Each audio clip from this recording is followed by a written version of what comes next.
रामकृष्णारी train मध्ये बी काय चालू केलंय. मी मॅगी बनवायचं मला वाटतं आलू paratha, paneer paratha, chow mein, noodles, Maggi बनवायला चालू केलं. निंगे साहेबांना रेडीमेड नाश्ता आणला आणि बघा आता इथे मॅगी, पनीर पराठे, आधी चहा.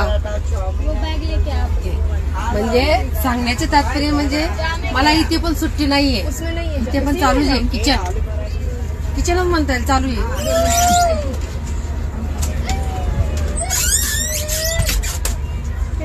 मध्ये ते दीदीने बॅग घ्यायला आली म्हणून जरा आडवं आलं. किचन चालू आहे. आता मॅगी होते.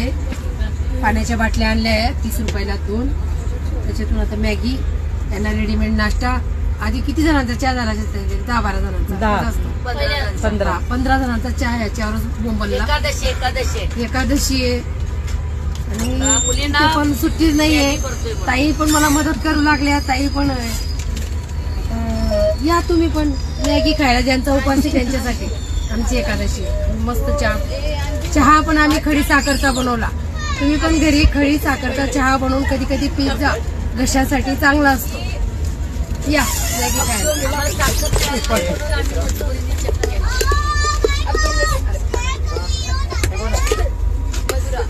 झाली.